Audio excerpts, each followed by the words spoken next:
En los estantes polvorientos de los archivos parroquiales de Guadalajara existe un expediente que eriza la piel de quien se atreve a leerlo. Entre los años 1742 y 1789, 5 jóvenes pertenecientes a una misma familia murieron exactamente el día en que cumplían 21 años. Todos eran varones. Todos llevaban el apellido Delgado. Y todos fallecieron en circunstancias que las autoridades coloniales registraron como accidentes desafortunados. Sin embargo, cuando se revisan con atención los detalles de cada muerte, cuando se analizan los murmullos confesados tras los muros de las iglesias y las cartas jamás enviadas que reposan en archivos notariales olvidados, comienza a revelarse un patrón tan perturbador que resulta imposible no preguntarse si una familia entera pudo ocultar un secreto tan monstruoso durante más de medio siglo. Antes de adentrarnos en los aspectos más inquietantes de esta historia, permíteme hacerte una invitación. Si los relatos basados en hechos reales te atraen tanto como a nosotros, asegúrate de suscribirte al canal y activar las notificaciones para no perderte ninguno de nuestros misterios. Deja un like si ya sientes ese escalofrío recorriéndote la espalda y cuéntanos en los comentarios desde qué ciudad y país nos escuchas. Nos interesa saber hasta dónde llegan estas historias que pocos se atreven a narrar. Ahora sí, prepárate para conocer la verdad detrás de lo que muchos llamaron la maldición Delgado, porque lo que estás a punto de descubrir transformará para siempre tu percepción sobre los límites de la ambición humana. El México de mediados del siglo XVIII hervía de riqueza gracias a la plata de sus minas y al auge del comercio colonial. En las tierras fértiles al poniente de Guadalajara, donde los campos se extendían hasta perderse entre montañas azules, se erguía la hacienda San Jerónimo, propiedad de don Sebastián Delgado y Herrera. Un hombre cuya fortuna competía con la de nobles europeos y cuya influencia alcanzaba incluso los salones del virreinato en la Ciudad de México. La hacienda San Jerónimo no era solo una propiedad rural. Era un dominio completo que abarcaba más de 30.000 hectáreas. Sus tierras incluían extensas plantaciones de caña de azúcar, trigales dorados que ondulaban bajo el sol de la Nueva España y vastas áreas dedicadas al cultivo de agave azul, cuyo destilado comenzaba a ganar prestigio en los mercados coloniales. Pero la verdadera fuente de la riqueza de los Delgado provenía de sus participaciones en 3 minas de plata en Zacatecas. Inversiones heredadas por don Sebastián y multiplicadas mediante alianzas matrimoniales calculadas y préstamos estratégicos a comerciantes desesperados. Don Sebastián contaba con 62 años cuando inicia esta historia.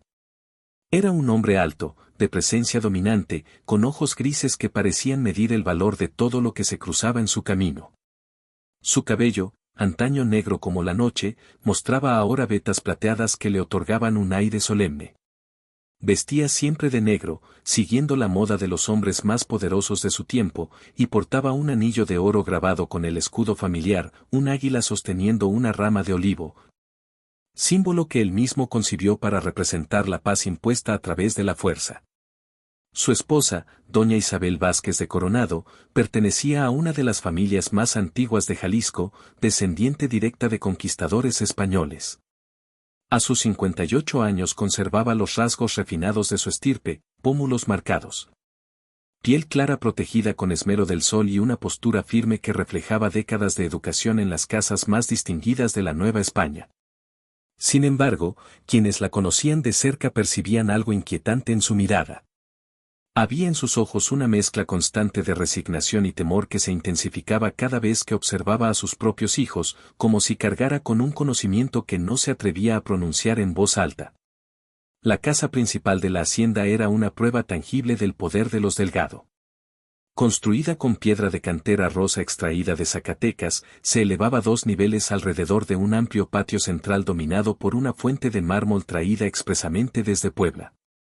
Las estancias estaban adornadas con muebles importados de España y finas telas provenientes de China que llegaban a través de los galeones de Manila. Los corredores se sostenían sobre columnas esculpidas por artesanos indígenas que, en secreto, habían conservado técnicas ancestrales, dando origen a un estilo arquitectónico singular que combinaba la severidad española con la riqueza simbólica del arte mesoamericano. En el año de 1742, 5 hijos varones habitaban bajo el techo de los Delgado. Rodrigo, de 23 años, había logrado sobrevivir de manera casi milagrosa a su 21º cumpleaños 2 años atrás. Alejandro, de 19, se acercaba de forma inevitable a la edad marcada por la tragedia. Y los gemelos Fernando y Gabriel, con apenas 16 años, aún vivían ajenos a la sombra que se cernía silenciosamente sobre su destino. Las mujeres de la familia eran María Esperanza, de 25 años, quien había contraído matrimonio con un comerciante de Puebla pero regresaba con frecuencia a la hacienda, y Catalina, de 20, cuya belleza había atraído pretendientes desde Michoacán hasta Sinaloa. Sin embargo, Catalina rechazaba cada propuesta de matrimonio de manera sistemática, para creciente frustración de su padre. La vida en la hacienda San Jerónimo seguía el ritmo pausado pero inexorable del campo mexicano del siglo XVIII. Las jornadas comenzaban antes del amanecer con el repicar de las campanas de la capilla privada que don Sebastián había mandado construir en honor a San Jerónimo, patrono de los estudiosos y traductor de las escrituras sagradas.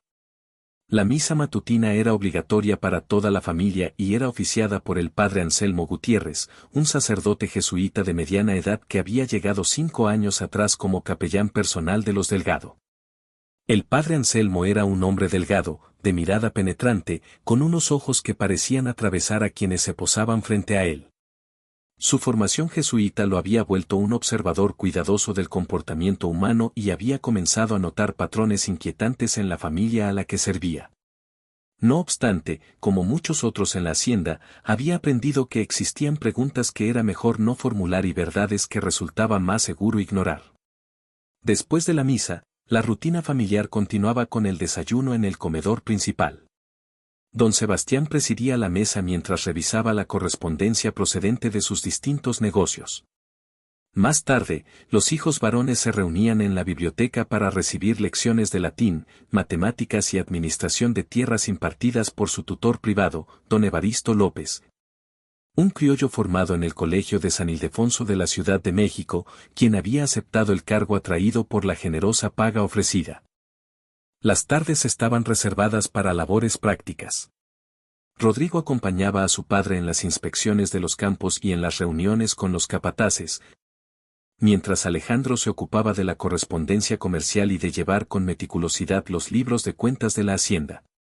Los gemelos Fernando y Gabriel, por su parte, se dedicaban al aprendizaje de las técnicas agrícolas y ganaderas bajo la supervisión del mayordomo principal, Jacinto Herrera, un hombre de absoluta confianza que había servido a la familia durante más de 20 años. Jacinto conocía cada rincón de la hacienda y cada ciclo de la tierra, y había sido testigo silencioso del crecimiento de varias generaciones de los Delgado. Sin embargo, incluso él evitaba hacer preguntas sobre ciertos asuntos familiares y se limitaba a cumplir con sus funciones con una obediencia casi ritual. Las veladas en la hacienda San Jerónimo tenían un carácter particular que los visitantes recordaban durante años con una mezcla de admiración e incomodidad. Don Sebastián era un anfitrión extraordinario, capaz de cautivar a sus invitados con relatos de sus viajes comerciales, de sus negociaciones con mercaderes europeos y de su conocimiento profundo de la política virreinal. No obstante, quienes permanecían como huéspedes por varios días comenzaban a percibir una tensión subyacente en las conversaciones familiares, especialmente cuando el tema giraba hacia el futuro de los hijos varones. Había silencios prolongados, miradas esquivas y un cuidado excesivo en la elección de las palabras que dejaban una sensación difícil de explicar. La biblioteca de la hacienda era el orgullo personal de don Sebastián, una colección de más de 1500 volúmenes que abarcaban desde tratados de agricultura y minería hasta obras de filosofía y teología. Entre esos libros se encontraban textos que habrían despertado el interés prohibido de la Inquisición. Había obras sobre alquimia, antiguos tratados médicos árabes traducidos al latín y manuscritos que abordaban prácticas ancestrales indígenas, adquiridos discretamente a comerciantes que operaban en los márgenes de la legalidad colonial. Era en esa biblioteca donde don Sebastián pasaba largas horas durante la noche, cuando el resto de la familia dormía. Estudiaba con atención documentos que guardaba en un pesado cofre de hierro forjado cuya llave jamás se separaba de su persona. Los sirvientes que limpiaban la estancia al amanecer encontraban con frecuencia cenizas en la chimenea y restos de cera de velas consumidas, señales evidentes de vigilias prolongadas. Sin embargo, ninguno se atrevía a especular sobre la naturaleza de aquellos estudios nocturnos. El 15 de septiembre de 1742, día del 21º cumpleaños de Alejandro Delgado, amaneció con una calma inquietante que parecía anticipar el horror. El cielo estaba completamente despejado, sin una sola nube que anunciara la tormenta que se desataría horas más tarde. Los trabajadores de la hacienda comentarían después que incluso los pájaros cantaban con menor entusiasmo esa mañana, como si la propia naturaleza presintiera la tragedia que se aproximaba. Don Sebastián había organizado una celebración modesta para el cumpleaños de su segundo hijo varón.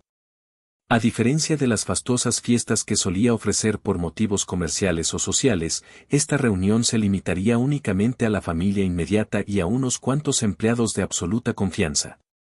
Años después, cuando los sobrevivientes recordaran ese día, todos mencionarían la extraña insistencia de don Sebastián en mantener la celebración estrictamente íntima, rechazando incluso la presencia del padre Anselmo, quien había solicitado oficiar una misa especial de acción de gracias.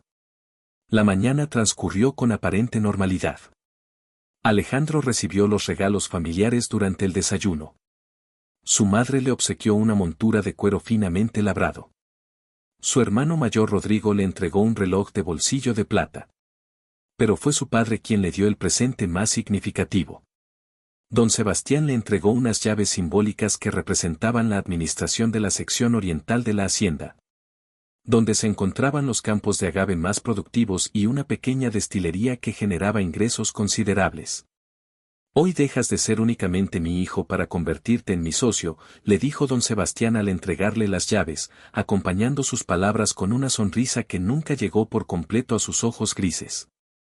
Aquellas tierras habían aguardado durante años la llegada de manos jóvenes y una mente renovada para desarrollar todo su potencial.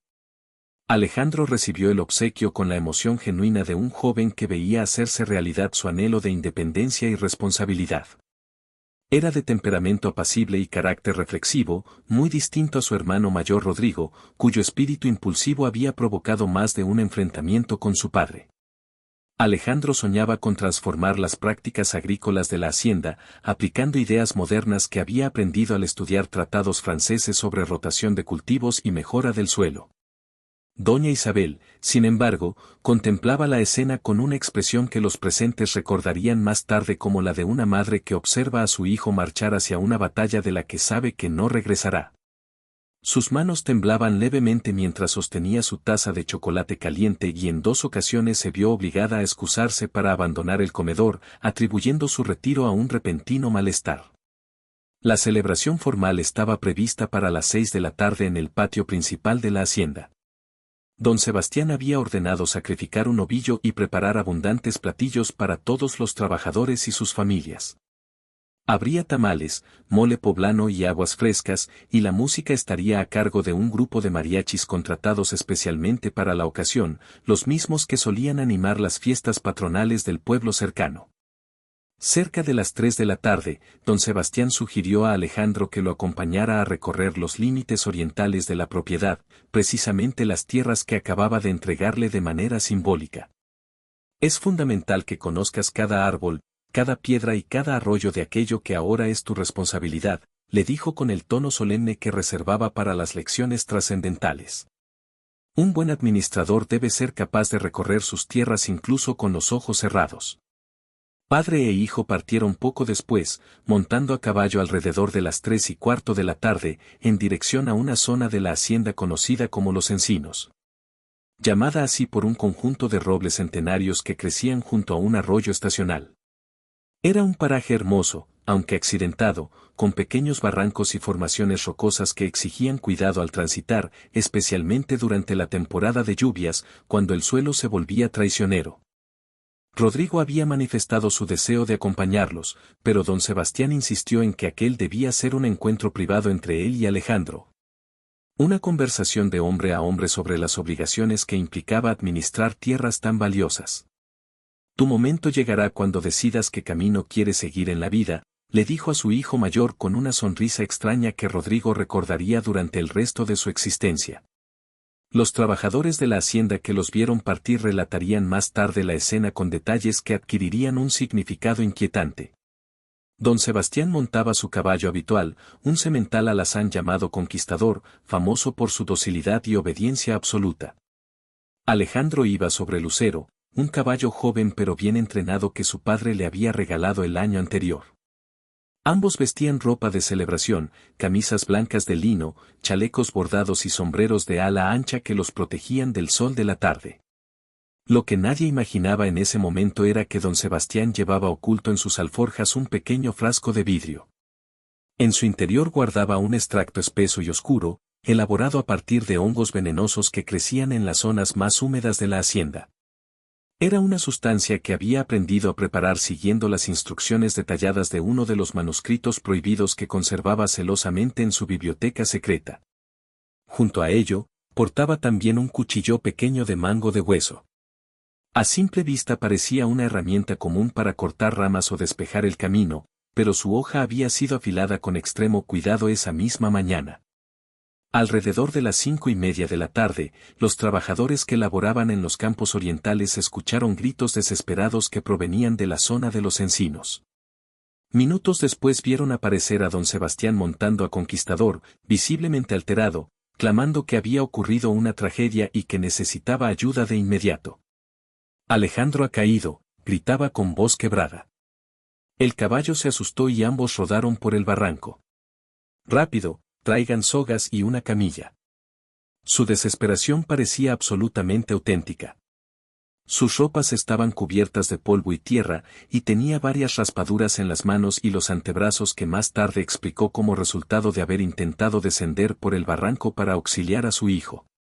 Un grupo de 8 peones, encabezados por el capataz principal Jacinto Herrera, corrió tras él siguiendo sus indicaciones. Lo que encontraron en el fondo de un barranco de poco más de 4 metros de profundidad fue una escena que quedaría grabada en sus memorias para siempre. Alejandro yacía inmóvil junto a su caballo Lucero. Ambos parecían haber sido víctimas de una caída fatal desde el borde rocoso del pequeño precipicio. El joven presentaba un severo traumatismo en la cabeza que, según la evaluación inicial de don Evaristo López, el tutor de la familia que poseía conocimientos básicos de medicina, había provocado una muerte prácticamente instantánea. El caballo también había muerto. Tenía una pata trasera fracturada y mostraba señales claras de haber sufrido una agonía breve antes de expirar, lo que parecía reforzar la versión de un accidente trágico. Todo indicaba que el animal se había espantado, había perdido el equilibrio y había caído arrastrando a su jinete.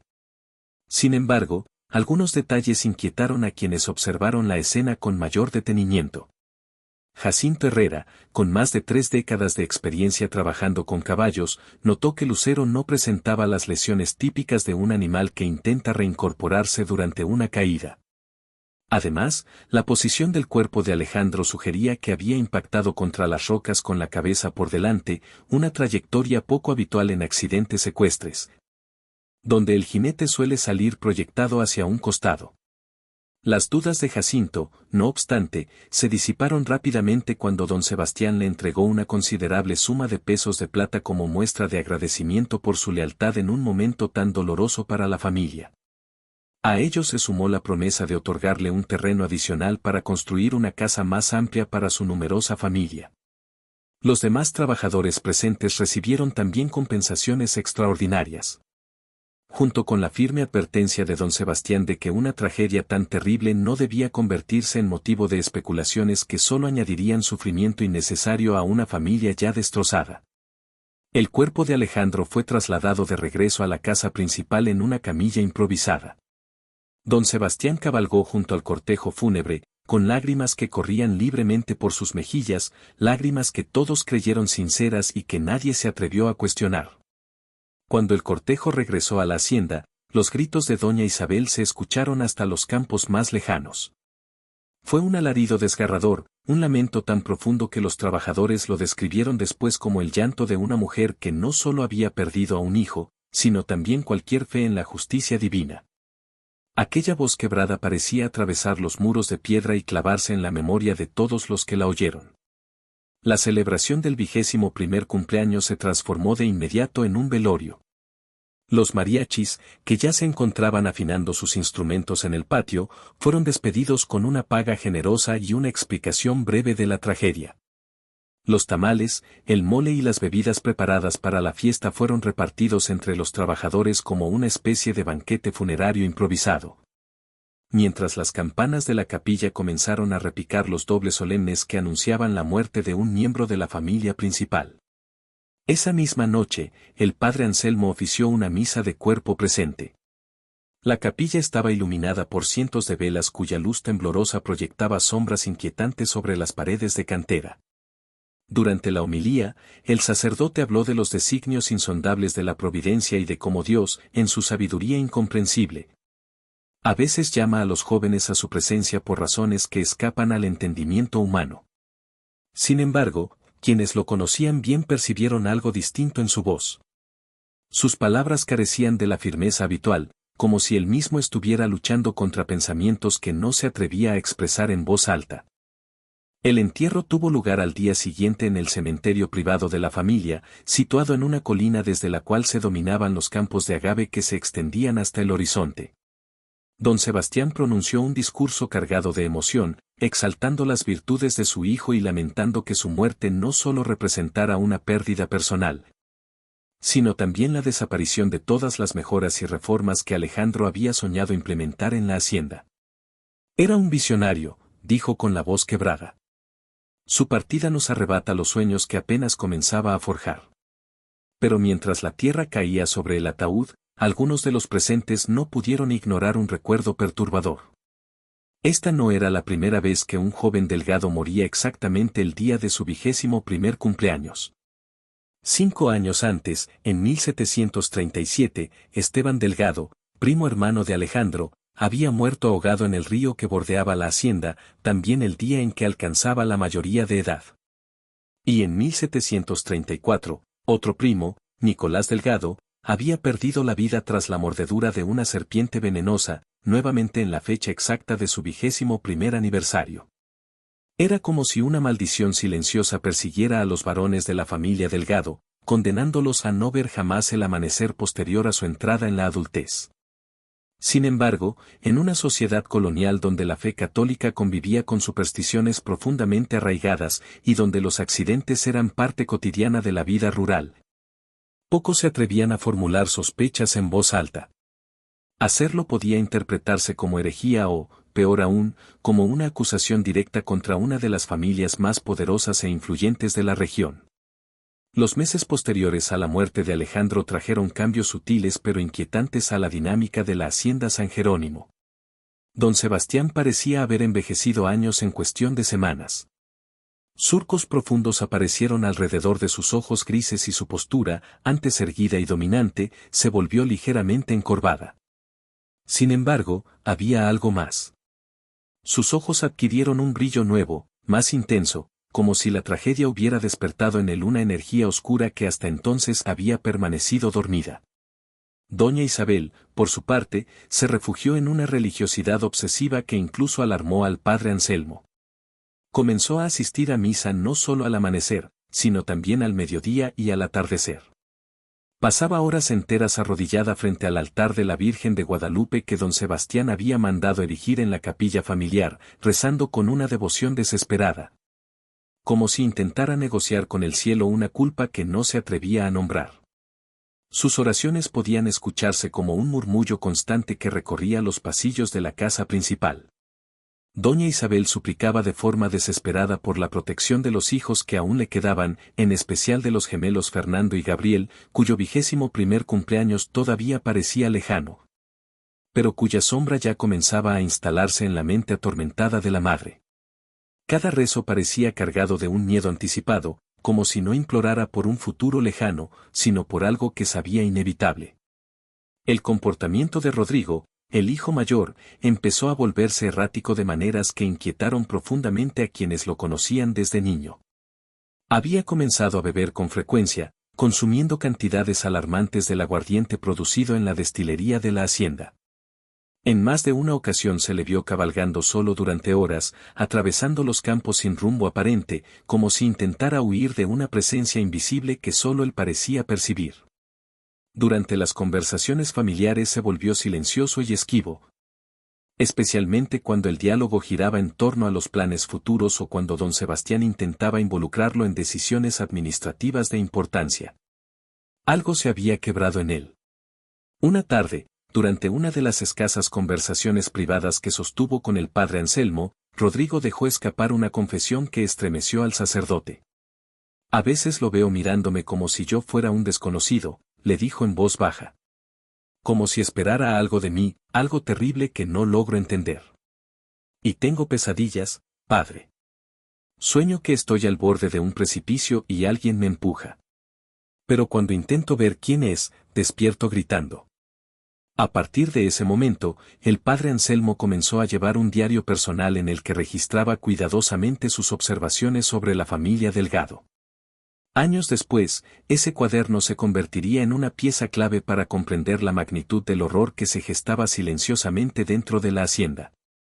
En sus anotaciones describía la tensión creciente que percibía durante las misas familiares, una atmósfera densa que se volvía casi insoportable cuando don Sebastián avanzaba para recibir la comunión. Hay algo en su mirada que me perturba profundamente, escribió en una de las páginas. Es como si cargara un peso que ningún hombre debería soportar, y sin embargo, pareciera que ese peso le concede una extraña satisfacción. Durante el invierno siguiente, don Sebastián comenzó a implementar cambios importantes en la administración de la hacienda. En retrospectiva, cada una de estas decisiones adquiriría un significado inquietante. Reorganizó por completo el sistema de herencias, estableciendo que cada hijo varón solo recibiría su parte correspondiente al cumplir 25 años, y no a los 21, como dictaba la tradición familiar. Cuando los gemelos protestaron, señalando que Alejandro había recibido responsabilidades al alcanzar la mayoría de edad, don Sebastián justificó el cambio afirmando que la muerte de su hermano había demostrado que los jóvenes necesitaban más tiempo para madurar antes de asumir cargos de tanta importancia. Su explicación sonó razonable, incluso prudente, pero algo en su tono dejó un eco incómodo en quienes lo escucharon. El cambio más perturbador, sin embargo, fue su decisión de documentar de forma obsesiva la historia familiar. Mandó encuadernar una serie de libros en cuero que mantenía bajo llave en su estudio privado. En ellos comenzó a registrar cada muerte ocurrida en la hacienda durante los últimos 50 años, con especial énfasis en los accidentes que habían afectado a miembros de la familia Delgado. Para ello, empezó a interrogar sistemáticamente a los trabajadores más antiguos. Jacinto Herrera, el capataz principal, fue uno de los primeros en ser citado. Don Sebastián lo llamaba a su estudio después de la cena y le hacía preguntas minuciosas, casi clínicas, sobre cada tragedia que pudiera recordar. Cuéntame otra vez lo de la muerte de mi sobrino Esteban, le pedía con una intensidad que ponía nervioso al capataz. ¿Dónde encontraron exactamente el cuerpo? ¿Presentaba alguna marca? ¿Qué dijeron los testigos sobre su comportamiento ese día? Las preguntas se repetían una y otra vez, con ligeras variaciones, como si don Sebastián estuviera intentando detectar contradicciones invisibles. Jacinto, que había servido fielmente a la familia durante más de 20 años, comenzó a experimentar una inquietud creciente. En conversaciones susurradas con su esposa confesó que su patrón parecía conocer detalles sobre las muertes familiares que jamás habían sido mencionados antes, como si guardara información oculta desde hacía años. O como si hubiera estado presente de una forma que nadie se atrevía a imaginar. No es natural el interés que demuestra por estos temas, le susurraba Jacinto a su esposa mientras se acomodaban para dormir en la pequeña casa que ocupaban dentro de los terrenos de la hacienda. Es como si estuviera estudiando esas muertes, como si aprendiera de ellas. Y la manera en que me observa cuando respondo a sus preguntas no es la de alguien que busca información, sino la de alguien que confirma algo que ya sabe. Durante la primavera de 1743 ocurrió un episodio que dejó al descubierto hasta qué punto la paranoia había comenzado a devorar la mente de don Sebastián. Un comerciante ambulante proveniente de Michoacán llegó a la hacienda con la intención de comprar agave para su propia destilería. Durante la cena, de forma casual y sin ninguna mala intención, mencionó que en Morelia había conocido a una familia cuyo apellido también era Delgado y que, según los rumores locales, había sufrido varias muertes trágicas de jóvenes varones en circunstancias poco claras. La reacción de don Sebastián fue inmediata y alarmante. Sus manos se cerraron con tanta fuerza que los nudillos se tornaron blancos y su rostro perdió todo color, adquiriendo una palidez casi enfermiza que silenció la mesa entera. Con voz tensa, casi cortante, comenzó a interrogar al comerciante con una intensidad que nadie había visto antes. Le exigió nombres, fechas exactas, edades, causas oficiales de las muertes y hasta los métodos utilizados para certificar los decesos. El comerciante, visiblemente incómodo, intentó restarle importancia a sus propias palabras. Aseguró que se trataba solo de una charla trivial, que no recordaba bien los detalles y que probablemente exageraba lo que había escuchado. Pero don Sebastián no quedó satisfecho. Insistió en que el hombre permaneciera como huésped en la hacienda durante 3 días más. Durante ese tiempo lo sometió a interrogatorios diarios tan exhaustivos que, años después, el comerciante relataría que se sintió más cuestionado que frente a un tribunal inquisitorial. Cada respuesta parecía ser evaluada con una precisión obsesiva, como si don Sebastián buscara una confirmación que se le escapaba por milímetros. Finalmente, pareció convencerse de que aquellas muertes no guardaban relación directa con su propia familia. Sin embargo, el daño ya estaba hecho. El incidente reveló hasta qué punto su mente había comenzado a ver amenazas en las coincidencias más inocentes y conspiraciones ocultas en simples comentarios casuales.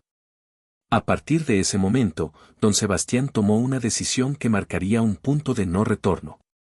Convencido de que debía proteger a su familia y su legado de cualquier investigación futura, decidió actuar de forma preventiva. En su razonamiento distorsionado, eso significaba eliminar cualquier rastro humano que pudiera vincular las muertes pasadas con algo distinto a accidentes desafortunados. La primera víctima de esta nueva etapa de su locura fue precisamente Jacinto Herrera, el capataz leal que había servido a la familia durante más de 2 décadas y que, sin saberlo, había visto demasiado. Una mañana de mayo de 1743, Jacinto fue encontrado muerto en los establos de la hacienda.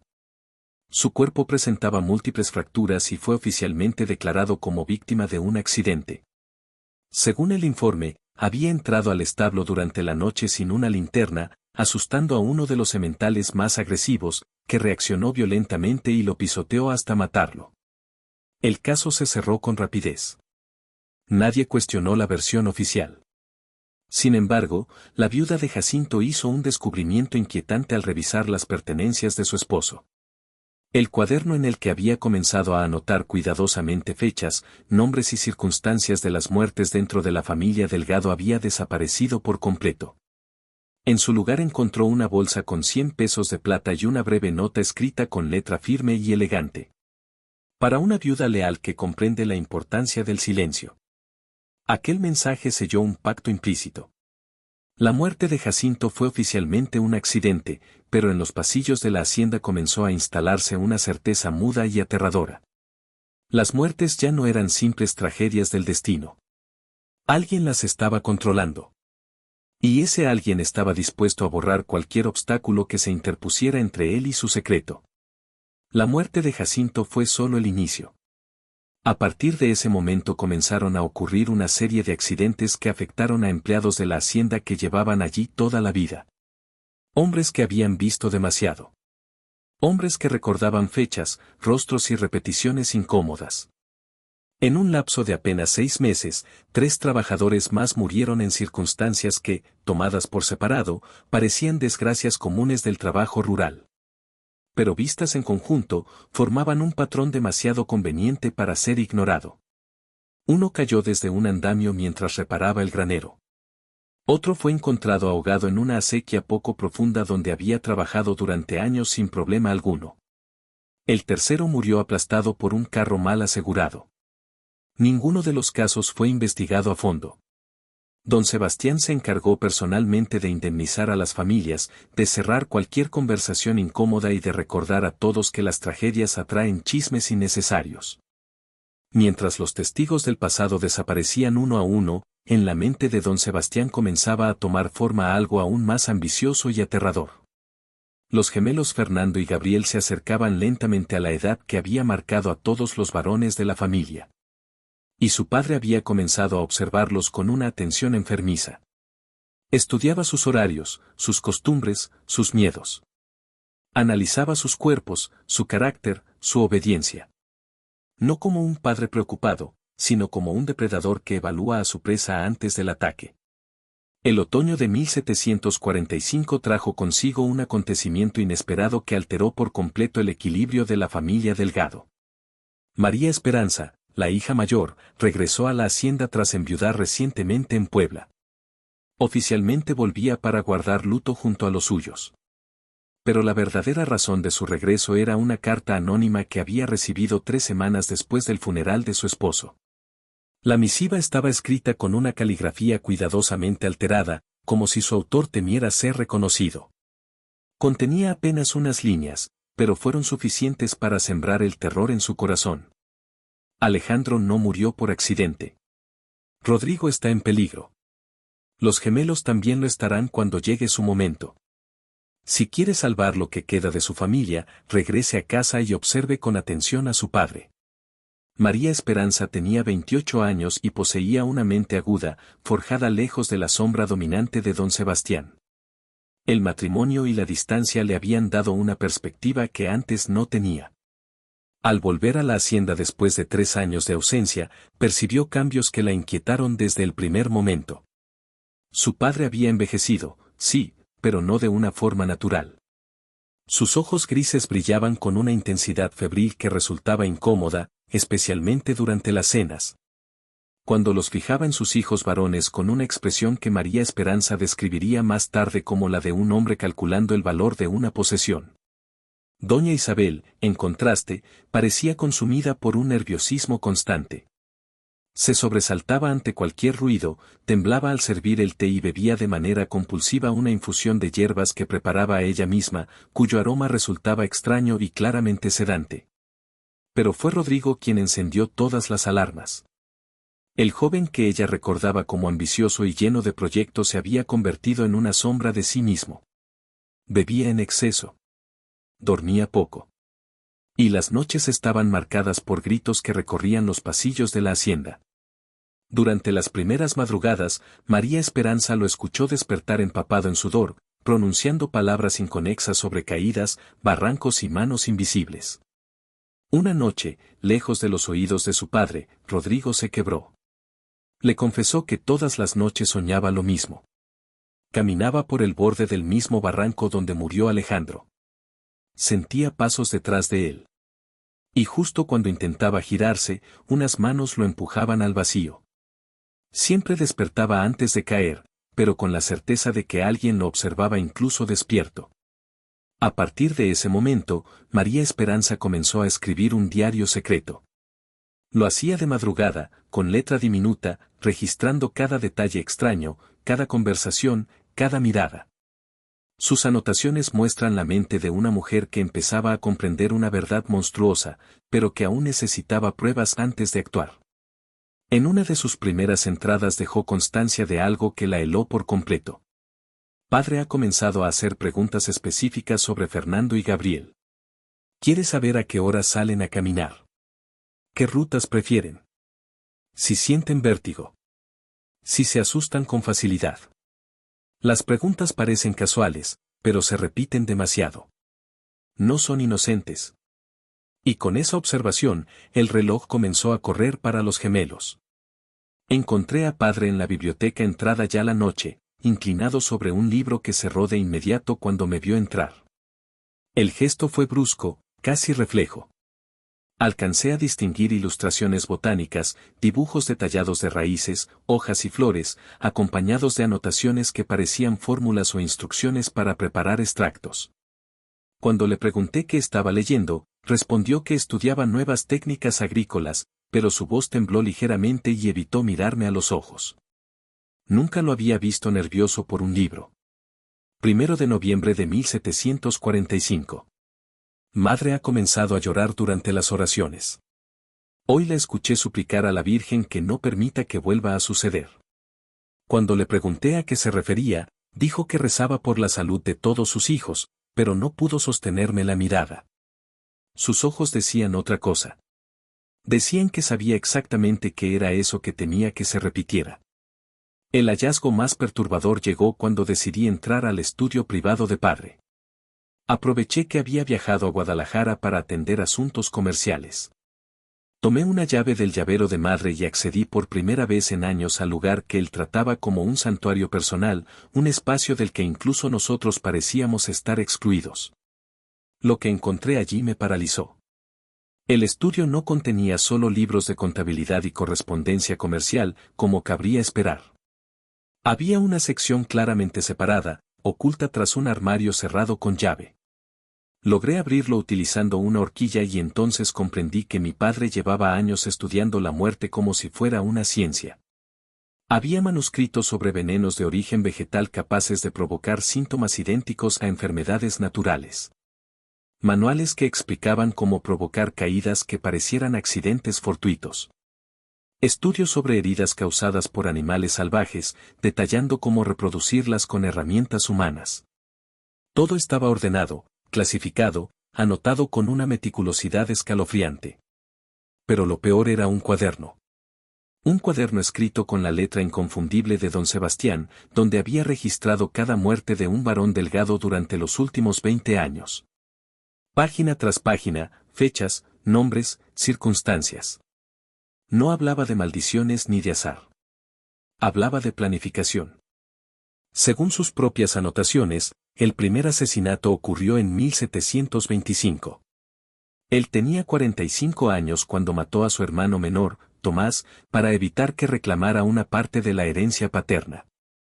A partir de ahí, había eliminado de forma sistemática a cada varón que pudiera representar una amenaza a su control absoluto de la fortuna familiar. No era impulsivo. No era caótico. Era metódico. Había desarrollado métodos distintos para cada tipo de víctima. Para los jóvenes aventureros, como Alejandro, diseñaba accidentes durante actividades cotidianas. Para los más cautelosos, utilizaba venenos de acción lenta que simulaban enfermedades comunes. Para aquellos que podían levantar sospechas, creaba escenarios donde la muerte parecía producto del infortunio o de los peligros naturales del campo. Pero el verdadero horror estaba en las últimas páginas. Allí había comenzado a planear la muerte de Rodrigo y de los gemelos Fernando y Gabriel. Cada hijo tenía una entrada dedicada. Análisis de personalidad. Rutinas diarias. Miedos. Debilidades físicas. Oportunidades. Para Rodrigo, cuyo alcoholismo lo había vuelto imprudente, había planeado un accidente durante una de sus cabalgatas nocturnas, aprovechando su estado de embriaguez. Para Fernando, el más temerario, había diseñado una expedición de caza en las montañas, donde un supuesto ataque de animal salvaje explicaría heridas que en realidad serían infligidas por su propia mano. Para Gabriel, el más cuidadoso, había seleccionado un veneno extraído de hongos locales, administrado poco a poco en sus comidas hasta simular una enfermedad tropical. Memoricé cada página. Cada detalle. Cada palabra. Mi padre no era un hombre marcado por la tragedia. Era un asesino en serie que había convertido el asesinato en una herramienta de control patrimonial, eliminando a su propia sangre para preservar su poder. Y en la última página del cuaderno había escrito una frase que revelaba por completo su mente deformada. La preservación del linaje requiere sacrificios que las mentes débiles no pueden comprender.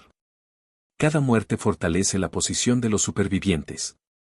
Cuando termine mi obra, solo quedará un heredero varón completamente sometido a mi voluntad y la fortuna Delgado permanecerá intacta para las generaciones futuras.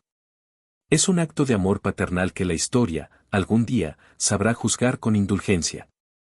Al salir del estudio de su padre, María Esperanza comprendió que se encontraba frente a una decisión capaz de definir el destino de toda su familia. Podía denunciarlo ante las autoridades coloniales, pero hacerlo significaría la ruina total del apellido Delgado, la ejecución pública de don Sebastián y la confiscación absoluta de todas las propiedades. El escándalo no dejaría nada en pie. La otra opción era aún más peligrosa.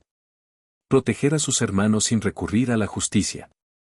Enfrentarse sola a un hombre que había perfeccionado el asesinato durante más de 20 años. Para eso necesitaría una estrategia precisa, nervios de acero y la capacidad de mirar a un monstruo a los ojos sin delatar el miedo. Esa misma noche, mientras observaba a su familia reunida alrededor de la mesa, María Esperanza vio la escena con una claridad brutal. Su padre presidía la cena con la apariencia de un patriarca respetable, pero sus ojos grises recorrían a sus hijos varones con la atención calculadora de quien evalúa una posesión. Su madre participaba en la conversación con la resignación silenciosa de una mujer que había perdido toda esperanza de proteger lo que más amaba. Y sus hermanos reían, comían y hablaban del futuro sin sospechar que cada día que permanecían en la hacienda los acercaba a una muerte cuidadosamente diseñada. La decisión de María Esperanza fue tan temeraria como desesperada. Salvaría a sus hermanos. Y para lograrlo, se convertiría en la cazadora de su propio padre. La estrategia que comenzó a trazar exigía una paciencia que jamás había puesto a prueba. Durante las semanas siguientes, interpretó a la perfección el papel de hija obediente, manteniendo una fachada de normalidad mientras construía en secreto una red de protección alrededor de Rodrigo y de los gemelos. El primer paso era el más delicado. Debía acercarse a su madre y descubrir cuánto sabía realmente doña Isabel sobre la verdadera naturaleza de don Sebastián. La conversación ocurrió una tarde de noviembre, mientras ambas bordaban en el salón principal. A simple vista, era una escena doméstica inofensiva. María Esperanza eligió cada palabra con extremo cuidado. Madre, he notado que últimamente te preocupa mucho la salud de mis hermanos. ¿Hay algo específico que te inquieta? La reacción de doña Isabel fue inmediata. Sus manos se detuvieron sobre el bordado y una lágrima silenciosa rodó por su mejilla antes de que pudiera contenerla. Hay cosas, hija mía, murmuró casi sin voz. Cosas que una madre no debería saber, pero que no puede dejar de ver. Cosas que me mantienen despierta cada noche rogando a todos los santos que protejan a mis hijos de peligros que yo misma no puedo detener. ¿De qué peligros hablas, madre?, insistió María Esperanza, sosteniendo un tono sereno que ocultaba la urgencia que le quemaba el pecho. Doña Isabel levantó la vista y la miró directamente a los ojos. En su expresión se mezclaban el terror, la culpa y un extraño alivio por poder compartir, al fin, el peso de su secreto. Tu padre, susurró, no es el hombre que aparenta. No lo ha sido desde hace muchos años. Y yo, que Dios me perdone, he sido una cobarde. Permití que el horror continuara porque tuve demasiado miedo de enfrentarlo. La confesión que siguió confirmó los peores temores de María Esperanza. Doña Isabel explicó que comenzó a sospechar tras la muerte de Alejandro, cuando pequeños detalles en el relato del accidente no encajaban. Las dudas se transformaron en certeza la noche en que encontró manchas de sangre en la ropa de su esposo, manchas que no correspondían con los rasguños superficiales que él mostraba como prueba de su intento de rescate. Pero el momento definitivo llegó semanas después, continuó con la voz quebrada. Una noche lo escuché hablar dormido. Repetía una y otra vez, 2 más, solo 2 más y todo estará bajo control. Como si fuera una plegaria. Doña Isabel confesó entonces que había intentado proteger a sus hijos del único modo que conocía. Desde hacía meses, adulteraba en secreto la comida de don Sebastián con pequeñas dosis de hierbas sedantes que obtenía de una curandera indígena de las montañas. Su esperanza era mantenerlo en un estado de somnolencia constante y retrasar así la ejecución de sus planes. Pero ya no funciona, admitió entre sollozos. Se ha dado cuenta del sabor extraño y ha comenzado a rechazar mis platos. Y sus ojos, María Esperanza, sus ojos ya no son los de antes. Hay en ellos una determinación que me aterra. Es como si hubiera decidido que el momento ha llegado y nada pueda detenerlo. Con la confirmación de las sospechas de su madre, María Esperanza comprendió que tenía una aliada en su misión de proteger a la familia. Pero también entendió que doña Isabel estaba demasiado quebrada por el miedo y los años de silencio como para ser de ayuda activa. El peso de detener a don Sebastián recaería casi por completo sobre ella. Su siguiente movimiento fue acercarse con cautela a Rodrigo. Necesitaba evaluar si su hermano mayor estaría dispuesto, y sobre todo si sería capaz, de enfrentar la verdad sobre su propio padre. Muy pronto se dio cuenta de que no era posible. El alcoholismo de Rodrigo había avanzado hasta comprometer seriamente su juicio y su cercanía constante con don Sebastián lo convertía en un riesgo demasiado grande para confiarle información que podría costarle la vida. En lugar de eso, María Esperanza decidió alejarlo de la hacienda sin revelarle las razones reales. Aprovechando las relaciones sociales que había construido durante su matrimonio en Puebla, logró que un comerciante amigo de su difunto esposo ofreciera a Rodrigo una atractiva oportunidad de negocios que requeriría su presencia en Veracruz durante varios meses. Es una ocasión única para expandir nuestros mercados hacia el Caribe, explicó María Esperanza durante una cena familiar, presentando la propuesta como un beneficio directo para los intereses económicos del apellido Delgado. Rodrigo tiene la experiencia y el carácter necesarios para abrir nuevas rutas comerciales. Don Sebastián escuchó con atención, pero su reacción fue una mezcla inquietante de interés y recelo. Sus ojos grises se entrecerraron mientras analizaba lo que significaba alejar a su heredero principal de la hacienda, justo cuando había comenzado a perfeccionar los planes para eliminarlo. Es una propuesta interesante, respondió finalmente con voz medida, pero Rodrigo tiene responsabilidades importantes aquí.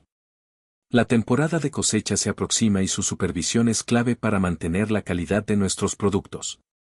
Por supuesto, padre, respondió María Esperanza con el respeto adecuado. Pero piensa en los beneficios a largo plazo. Los contactos que Rodrigo establezca en Veracruz podrían multiplicar nuestros ingresos en pocos años. Además, Fernando y Gabriel ya tienen la edad suficiente para asumir mayores responsabilidades en la supervisión de la cosecha. La mención de los gemelos provocó una reacción inmediata. El rostro de don Sebastián se iluminó con una sonrisa que María Esperanza reconoció como genuina. Una expresión de satisfacción que revelaba que aquella idea encajaba perfectamente con planes que ya había comenzado a formular en silencio. Tienes razón, dijo al fin. Es momento de que los muchachos crezcan y asuman obligaciones. Y Rodrigo, sí, Rodrigo se beneficiará de la experiencia en el puerto de Veracruz. Sin embargo, en el tono de su padre había algo que inquietó profundamente a María Esperanza. No sonaba derrotado ni frustrado, sino complacido, como si hubiera interpretado su propuesta no como un obstáculo, sino como una oportunidad inesperada para perfeccionar sus planes. Esa inquietud se confirmó esa misma noche. María Esperanza escuchó a don Sebastián abandonar su habitación en silencio y dirigirse hacia su estudio privado. Esperó hasta estar segura de que su padre estaría absorto en sus escritos nocturnos y entonces se deslizó por el pasillo hasta colocarse frente a la puerta cerrada. Pegó el oído a la madera y escuchó. Las palabras que oyó le helaron la sangre. Don Sebastián estaba repasando en voz baja los planes para la muerte de sus hijos, pero ahora había incorporado la ausencia de Rodrigo como una ventaja estratégica. Si Rodrigo está en Veracruz, su muerte puede parecer consecuencia de una fiebre tropical o de un accidente en el puerto. Esos lugares están llenos de enfermedades y violencia. Nadie sospecharía de la muerte de un joven comerciante lejos de casa. Lo más aterrador vino después. Don Sebastián comenzó a planificar cómo usar el viaje de Rodrigo para acelerar sus planes con los gemelos. Con Rodrigo fuera, Fernando y Gabriel deberán asumir más responsabilidades. Eso me dará más oportunidades de estar a solas con ellos. Puedo organizar inspecciones en las zonas más remotas de la hacienda, donde los accidentes son fáciles de provocar y difíciles de investigar. María Esperanza se apartó de la puerta con el corazón golpeándole el pecho con tanta fuerza que temió ser descubierta. Comprendió entonces, con un nudo en la garganta, que al intentar salvar a Rodrigo alejándolo de la hacienda, había ofrecido sin querer a su padre la oportunidad perfecta para ejecutar sus planes con mayor rapidez y precisión. Esa noche, mientras permanecía despierta entre las sombras de su habitación, María Esperanza comprendió con absoluta claridad que se enfrentaba a un enemigo cuya inteligencia y práctica en el arte de matar superaban con creces su propia astucia y su nula experiencia en salvar vidas. Don Sebastián no era simplemente un hombre trastornado por la pérdida. Era un cazador metódico que había perfeccionado el asesinato hasta convertirlo en una disciplina, capaz de manipular cualquier circunstancia a su favor y de transformar incluso los intentos de protección de sus víctimas en nuevas herramientas para refinar sus crímenes. Esa certeza la llenó de una determinación fría, desesperada y definitiva. Si quería salvar a sus hermanos, tendría que transformarse en algo que jamás imaginó ser. Tendría que convertirse en alguien capaz de matar para proteger, en una hija dispuesta a destruir a su propio padre para preservar lo que quedaba de su familia. Al amanecer, María Esperanza comenzó a trazar un plan tan arriesgado como extremo. Si no podía mantener a sus hermanos a salvo alejándolos de don Sebastián, entonces la única opción era eliminar la amenaza desde su origen. Pero hacerlo sin levantar sospechas implicaba superar al maestro usando sus propias técnicas. Tendría que estudiar la muerte como él lo había hecho, convertirse en su reflejo, aprender sus métodos y llevarlos un paso más allá. El enfrentamiento final entre María Esperanza y don Sebastián estaba a punto de comenzar. Aunque el viejo patriarca aún ignoraba que su hija mayor había descubierto todos sus secretos y había decidido convertirse en su verdugo. La oportunidad llegó durante la segunda semana de diciembre de 1745. Cuando don Sebastián anunció que organizaría una expedición especial a las montañas para evaluar la posibilidad de extender las operaciones mineras de la familia hacia una región aún inexplorada. El viaje incluiría a Fernando, a Gabriel y al propio don Sebastián, y se prolongaría durante 5 días de campamento en territorio salvaje, lejos de cualquier testigo. María Esperanza entendió de inmediato lo que aquello significaba. Esa expedición era exactamente la ocasión que su padre había estado esperando para eliminar a los gemelos en un solo movimiento. En un paraje remoto, cualquier tragedia podría explicarse como un ataque de animales salvajes o un derrumbe inesperado. La idea de perder a sus 2 hermanos menores al mismo tiempo la sumió en una desesperación tan profunda que terminó convirtiéndose en una resolución mortal. La noche previa a la partida, María Esperanza puso en marcha el plan que había estado afinando durante semanas. Había pasado incontables horas estudiando los manuscritos prohibidos de la biblioteca secreta de su padre, memorizando las propiedades de plantas letales que crecían en los terrenos de la hacienda. Su elección final fue un extracto concentrado de adelfa, una planta ornamental presente en los jardines de la casa principal, cuyas toxinas cardíacas podían provocar un paro que parecería completamente natural en un hombre de la edad de don Sebastián. Pero sabía que el veneno solo funcionaría si lograba que su padre lo ingiriera. Y don Sebastián se había vuelto extremadamente cuidadoso con sus alimentos desde que sospechó que doña Isabel había alterado sus comidas. La solución surgió al recordar la debilidad de su padre por el brandy español que guardaba en su estudio privado para ocasiones especiales. Un licor que solía beber solo, durante sus largas noches de planificación. Usando la llave que había tomado semanas antes, María Esperanza entró al estudio paterno en las primeras horas de la madrugada, cuando la casa dormía en silencio absoluto. Con manos firmes pese a la magnitud de lo que estaba por hacer, inyectó cuidadosamente el extracto de adelfa en la botella de brandy, utilizando una jeringa tomada del botiquín médico de la hacienda. La dosis fue calculada con precisión. Suficiente para ser mortal, pero no tanto como para alterar el sabor del licor. De acuerdo con los manuscritos de su padre, los síntomas cardíacos aparecerían aproximadamente 1 hora después de ingerirlo y la muerte sobrevendría entre 2 y 3 horas más tarde. Tiempo suficiente para simular un ataque natural, pero no para permitir la llegada de ayuda médica. Sin embargo, María Esperanza había subestimado la vigilancia de su enemigo. Don Sebastián había notado semanas atrás la desaparición momentánea de la llave de su estudio. Aunque la encontró de nuevo en su sitio, aquella anomalía sembró una sospecha que no abandonó su mente. Como medida adicional, comenzó a marcar discretamente el nivel de licor en sus botellas, buscando cualquier señal de manipulación. Esa noche, cuando don Sebastián se dirigió a su estudio para cumplir con su ritual nocturno de planificación, notó de inmediato que el nivel del brandy había descendido levemente desde la última vez que lo había verificado. Su experiencia como envenenador le permitió identificar la manipulación al instante y una sonrisa lenta y cruel se dibujó en su rostro al comprender que alguien dentro de su propia familia había decidido jugar a su mismo juego. En lugar de beber el licor adulterado, vertió una pequeña cantidad en un plato de cerámica y lo ofreció al gato que solía rondar su estudio durante las noches. La reacción del animal confirmó todas sus sospechas. Tras lamer el líquido, el felino comenzó a mostrar signos claros de colapso cardíaco, convulsionando hasta morir en menos de 1 hora. Don Sebastián observó la agonía con la atención fría de un científico, registrando mentalmente la velocidad de los síntomas y la eficacia del veneno, aunque su verdadero interés no era médico, sino investigativo. Necesitaba descubrir quién había accedido a sus conocimientos y se había atrevido a utilizarlos contra él. La respuesta llegó poco después. Al revisar con extremo cuidado su biblioteca secreta, encontró señales inequívocas de intrusión. Cabellos largos y oscuros adheridos a las páginas de los manuscritos sobre plantas tóxicas, una huella femenina apenas perceptible sobre la cubierta de cuero y un rastro de perfume que reconoció sin esfuerzo. Era el aroma que usaba María Esperanza. La revelación de que su propia hija había descubierto sus secretos e intentado asesinarlo despertó en don Sebastián una mezcla perturbadora de orgullo y furia. Orgullo, porque María Esperanza había demostrado poseer la inteligencia y la frialdad necesarias para planear un asesinato complejo. Furia, porque había osado desafiarlo empleando sus propios métodos y entrando en su territorio.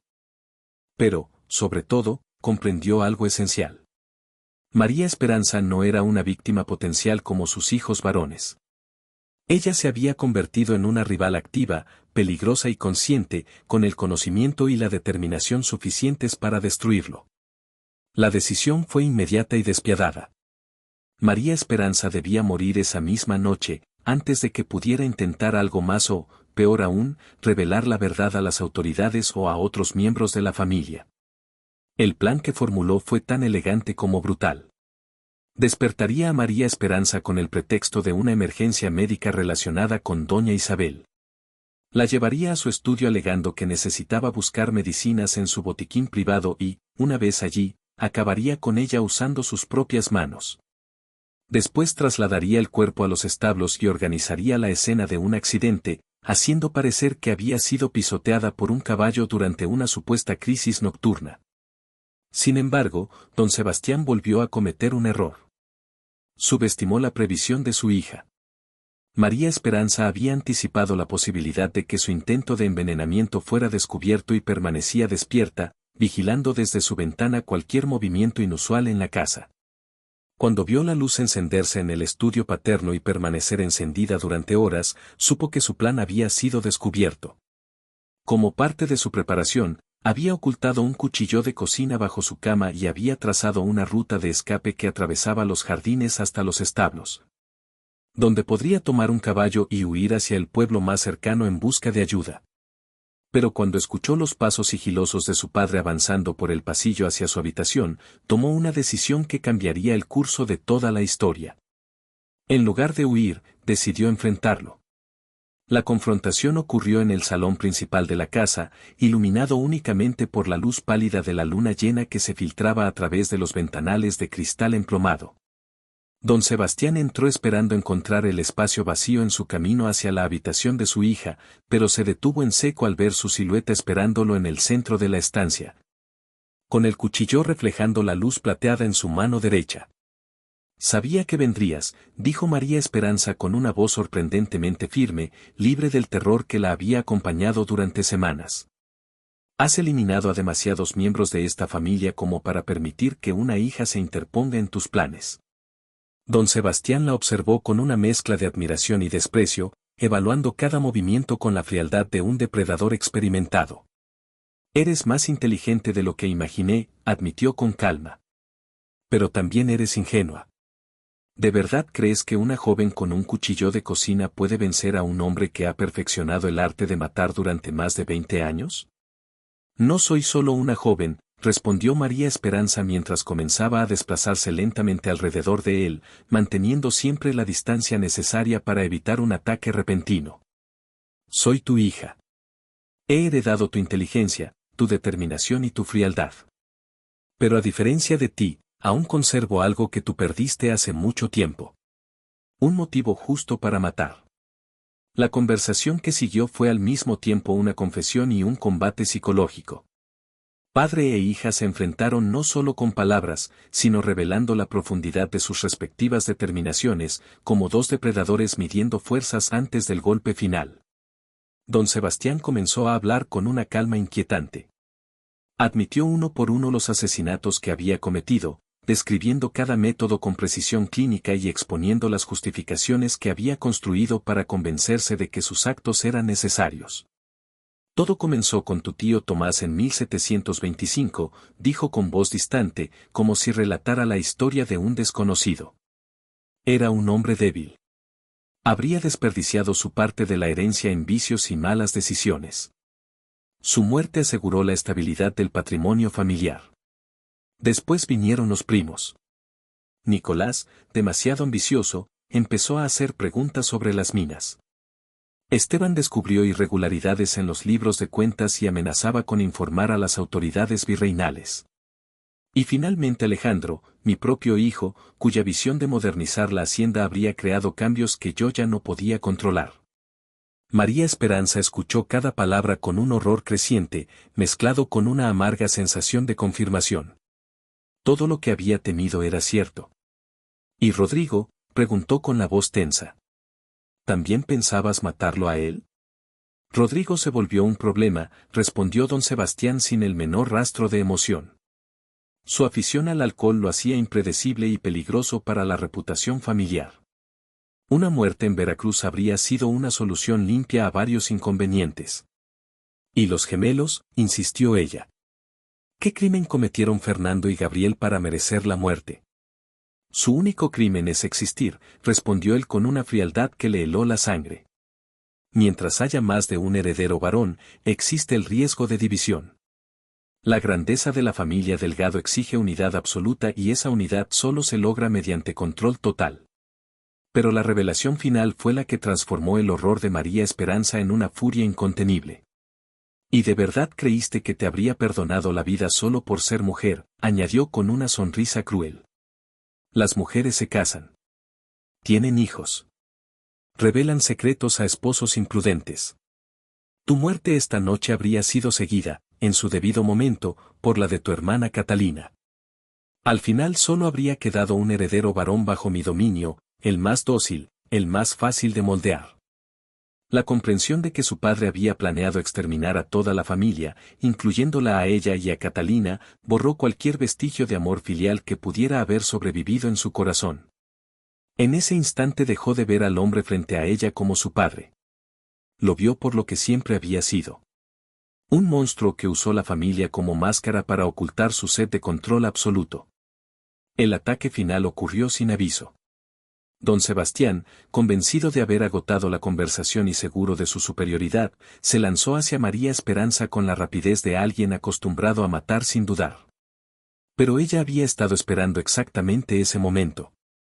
En lugar de retroceder, avanzó. Utilizó el impulso de su padre contra él mismo. El cuchillo penetró su costado izquierdo, deslizándose entre las costillas hasta alcanzar el corazón con una precisión letal. Don Sebastián cayó sobre el suelo de mármol del salón, su expresión de sorpresa transformándose lentamente en algo cercano al reconocimiento. Con el último aliento logró susurrar que era más fuerte de lo que había imaginado. Que quizá ella era quien debía haber heredado todo. María Esperanza se arrodilló junto a su cuerpo, observando cómo la vida abandonaba aquellos ojos grises. Sintió una mezcla imposible de triunfo, horror y vacío. Había salvado a su familia, pero el precio había sido convertirse en aquello que más detestaba.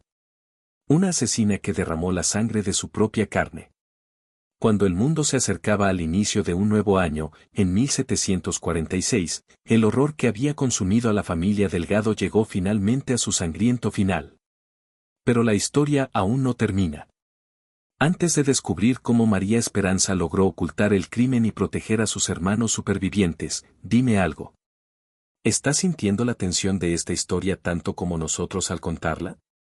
Si estos relatos de terror histórico te mantienen al borde del asiento, dale like. Suscríbete al canal para más misterios que pocos se atreven a revelar y comparte este video con alguien que tenga el valor de escuchar hasta el final. Porque lo que sigue revelará cómo una mujer del siglo XVIII logró engañar a toda una comunidad y preservar un secreto familiar que cambiaría para siempre el destino de los Delgado. El amanecer del 16 de diciembre de 1745 encontró a María Esperanza aún en el salón principal de la hacienda, sentada junto al cuerpo sin vida de su padre. permanecía en silencio, contemplando no solo el cadáver, sino las consecuencias irreversibles de lo que había hecho y las decisiones que todavía debía tomar para proteger el secreto que acababa de sellar con sangre. La luz dorada del sol mexicano comenzó a filtrarse por las ventanas, iluminando la escena de violencia doméstica con una ironía cruel. Aquella claridad matinal bañaba el rostro rígido de don Sebastián y revelaba a María Esperanza una verdad incómoda. No había marcha atrás.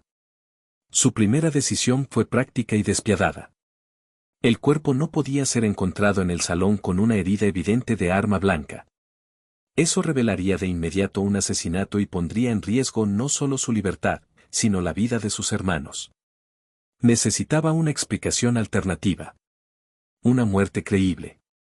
Una historia que protegiera tanto a la familia como a los secretos enterrados durante décadas. Con una fuerza que desconocía poseer, arrastró el cuerpo de don Sebastián hasta su estudio privado.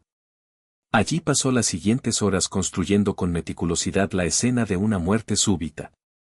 Sentó el cuerpo en la silla del escritorio, acomodó documentos abiertos como si hubiera estado trabajando hasta el último instante y dejó un vaso con restos de brandy en la superficie, insinuando una vigilia nocturna que terminó en un ataque cardíaco.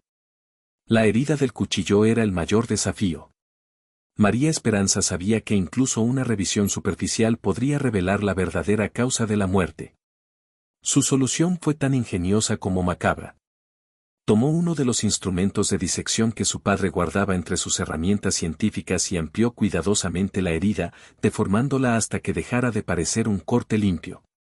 Luego incrustó una astilla de madera del propio escritorio en el pecho de don Sebastián, reorganizando el mobiliario para sugerir que había caído violentamente durante el ataque, empalándose de forma accidental.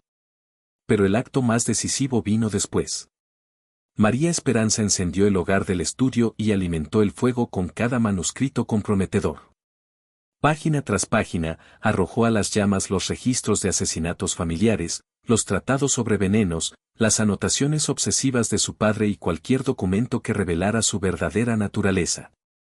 El fuego consumió no solo la evidencia de los crímenes de don Sebastián, sino también los rastros de los métodos que ella misma había utilizado para detenerlo. Cuando las campanas marcaron las 6 de la mañana, el estudio era un lugar limpio de secretos. Los primeros sirvientes que despertaron encontraron a María Esperanza en la capilla familiar, arrodillada ante el altar, aparentemente entregada a la oración matutina. Su interpretación de hija devota, que había madrugado para encomendar a su familia, fue tan convincente que nadie sospechó que llevaba toda la noche despierta entre asesinato, fuego y silencio. El cuerpo de don Sebastián fue descubierto un par de horas después, cuando el mayordomo acudió a entregarle la correspondencia del día. Al encontrarlo desplomado sobre el escritorio, lanzó un grito que resonó por toda la hacienda. Pronto el estudio se llenó de familiares y empleados que observaban con horror el final aparentemente natural del patriarca. Doña Isabel recibió la noticia con lágrimas sinceras, pero en ellas había algo más. Un alivio profundo que solo María Esperanza fue capaz de comprender. La madre lloraba la muerte de su esposo, pero también el fin de un terror que había dominado su vida durante años. Rodrigo reaccionó con el dolor confuso de un hijo marcado por el alcohol y la culpa, lamentando la pérdida de su padre justo cuando comenzaba a entender cuánto necesitaba una guía que jamás había tenido. Los gemelos, Fernando y Gabriel, mostraron una tristeza contenida, sin saber lo cerca que habían estado de seguir el mismo destino que tantos varones de su linaje. El padre Anselmo ofició los ritos funerarios con solemnidad, aunque en su interior germinaron dudas que jamás se atrevió a expresar. Había notado la ausencia de varios libros de la biblioteca privada y la serenidad inexplicable de María Esperanza contrastaba con la angustia que había mostrado semanas antes. Aún así, guardó sus sospechas en silencio. Las autoridades coloniales enviaron a un funcionario para certificar la muerte de uno de los terratenientes más influyentes de la región. El examen fue superficial y burocrático, más interesado en las formalidades de la sucesión y la transferencia de bienes que en las circunstancias exactas del fallecimiento. Don Sebastián Delgado fue declarado muerto por causas naturales. Y con esa firma, el secreto quedó oficialmente enterrado. La reputación de don Sebastián como hombre de negocios respetable, sumada a la ausencia de enemigos declarados, hizo que nadie considerara seriamente la posibilidad de un asesinato.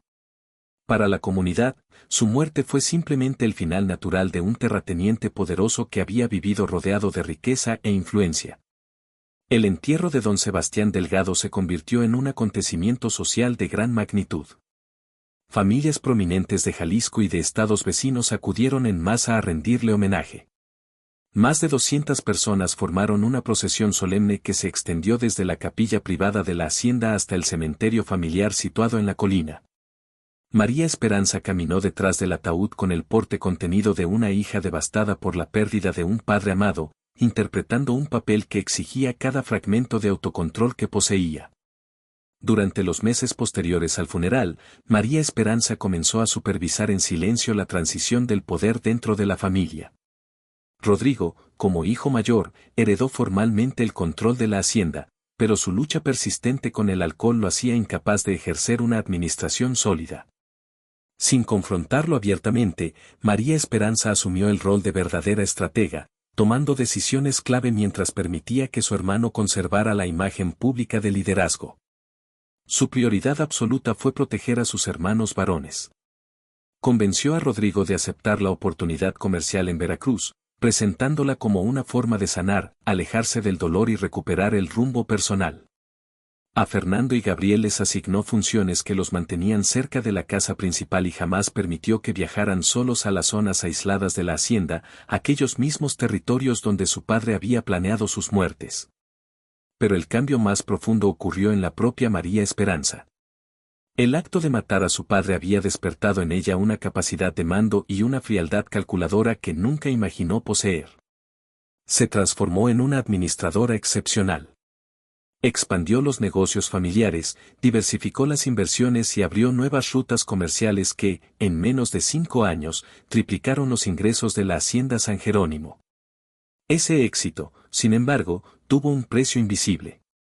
María Esperanza comenzó a sufrir insomnio crónico y una hipervigilancia constante que la hacía sobresaltarse ante cualquier ruido inesperado. En las noches de soledad, su mente regresaba una y otra vez a aquella madrugada de diciembre. Repasaba cada movimiento, cada decisión, preguntándose si había olvidado destruir alguna evidencia o si algún par de ojos había presenciado algo que pudiera comprometerla. El padre Anselmo continuó desempeñándose como capellán de la familia, pero su relación con María Esperanza adquirió una complejidad silenciosa. El sacerdote sospechaba que la mujer que ahora sostenía a la familia ocultaba verdades que iban más allá de los asuntos comerciales habituales. Sin embargo, también era consciente de que, bajo su liderazgo, los Delgado habían alcanzado una estabilidad y prosperidad que no habían conocido en los últimos años del patriarca. En 1747, 2 años después de la muerte de don Sebastián, Rodrigo regresó de Veracruz convertido en otro hombre. La experiencia en el puerto lo obligó a enfrentar sus demonios sin el refugio del alcohol. Había desarrollado habilidades comerciales reales y una visión más madura de sus responsabilidades familiares. Su retorno permitió a María Esperanza delegar gradualmente algunas tareas administrativas, aunque jamás dejó de mantener un control discreto sobre las decisiones cruciales. Fernando y Gabriel crecieron hasta convertirse en hombres equilibrados y capaces, completamente ajenos al destino mortal que les había aguardado bajo el mandato de su padre. Fernando se especializó en las labores agrícolas, implementando muchas de las mejoras que Alejandro había soñado antes de morir. Gabriel demostró un talento notable para las inversiones mineras y estableció alianzas con comerciantes de Acapulco, conectando los productos de la familia con los mercados asiáticos a través de los galeones de Manila. Catalina, la menor, contrajo matrimonio en 1748 con un magistrado de Michoacán. La unión fortaleció las conexiones políticas de la familia y la alejó definitivamente de cualquier peligro vinculado a los secretos del pasado. Doña Isabel vivió hasta 1752, alcanzando los 68 años en un estado de serenidad que contrastaba profundamente con la angustia que había marcado su vida bajo el dominio de don Sebastián. Nunca preguntó directamente a María Esperanza por las circunstancias exactas de la muerte de su esposo. Sin embargo, en sus últimos días, le confesó que había rezado durante años para que alguien tuviera el valor de salvar a la familia. Dios respondió de una forma que jamás imaginé, le dijo con voz suave, pero respondió. María Esperanza nunca se casó. De manera oficial, su decisión siempre se atribuyó a su entrega absoluta a la administración de los negocios familiares y al cuidado de su madre viuda durante los últimos años de su vida. Sin embargo, quienes la conocieron de cerca sospechaban que cargaba con un secreto demasiado pesado para permitirle formar vínculos íntimos que exigieran una transparencia total. Durante las décadas que siguieron, la Hacienda San Jerónimo se consolidó como una de las propiedades más prósperas y respetadas de la Nueva España. La familia Delgado adquirió fama de ser un linaje unido, exitoso y favorecido por una fortuna casi inagotable. Las tragedias que habían marcado los años anteriores se transformaron en recuerdos lejanos que rara vez eran mencionados y que, con el paso del tiempo, quedaron relegados al silencio. María Esperanza vivió hasta los 73 años y murió pacíficamente en 1790, mientras dormía. Sus últimas palabras, dirigidas al sacerdote que había sustituido al padre Anselmo tras su fallecimiento, fueron una confesión apenas susurrada. Dijo que había vivido toda su vida protegiendo a su familia y que esperaba que Dios comprendiera que algunos pecados se cometen por amor y que ciertos secretos deben desaparecer junto con quienes los guardan. Tras su muerte, dejó una carta sellada dirigida a Rodrigo, con la instrucción expresa de que sólo debía ser abierta después de su fallecimiento. El contenido de esa carta jamás fue revelado. No obstante, quienes conocieron a Rodrigo notaron un cambio inmediato tras leerla. Ordenó quemar todos los documentos personales de su hermana y nunca volvió a pronunciar el nombre de don Sebastián en ninguna conversación familiar. El secreto de lo ocurrido realmente durante la madrugada del 16 de diciembre de 1745 murió con María Esperanza. Se llevó a la tumba tanto la evidencia de los crímenes de don Sebastián como la confesión de su propio acto de justicia familiar. Las generaciones posteriores de los Delgado crecieron conociendo únicamente la versión oficial. Don Sebastián fue recordado como un patriarca próspero que había muerto de manera natural a causa de un ataque al corazón. María Esperanza fue retratada como la hermana mayor devota que sacrificó su felicidad personal para preservar la unidad y prosperidad del linaje. Sin embargo, en los archivos parroquiales de Guadalajara, en las páginas amarillentas donde quedaron registradas las muertes de Alejandro, Esteban, Nicolás y del propio don Sebastián, persiste un patrón que los historiadores modernos han comenzado a notar. Una familia en la que los varones morían con una frecuencia inquietante y que, de forma inexplicable, dejó de registrar accidentes fatales justo después de esa fecha. La historia de la familia Delgado nos enfrenta a preguntas profundamente perturbadoras sobre los límites del amor familiar y la naturaleza de la justicia cuando las instituciones legales son incapaces de proteger a los inocentes.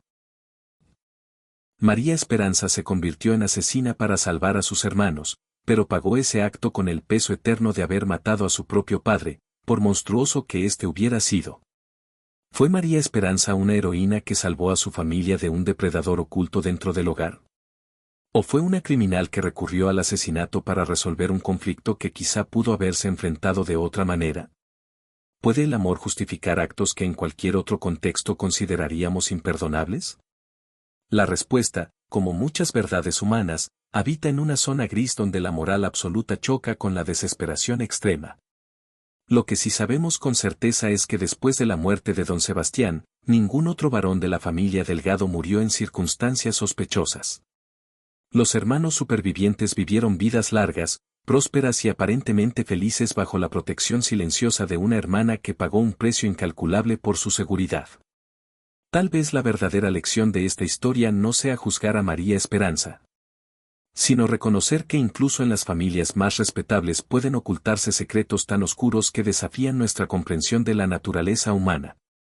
Y que, en lo más profundo de la desesperación, personas aparentemente ordinarias son capaces de actos extraordinarios, tanto de crueldad como de sacrificio. ¿Qué opinas de esta historia? ¿Crees que María Esperanza tomó la decisión correcta o piensas que debió buscar otra salida? ¿Consideras que los secretos de la familia Delgado quedaron completamente enterrados o sospechas que algunos misterios jamás fueron revelados? Déjanos tu opinión en los comentarios y dinos qué te resultó más perturbador: los crímenes de don Sebastián o la justicia silenciosa de María Esperanza. Si este relato de terror histórico te atrapó, suscríbete al canal. Activa la campanita y comparte este video con alguien que tenga el valor de enfrentarse a las verdades más incómodas sobre las familias que parecen perfectas desde el exterior. Nos vemos en el próximo video, donde seguiremos desenterrando los secretos que el tiempo ha intentado borrar, pero que la historia se niega a olvidar.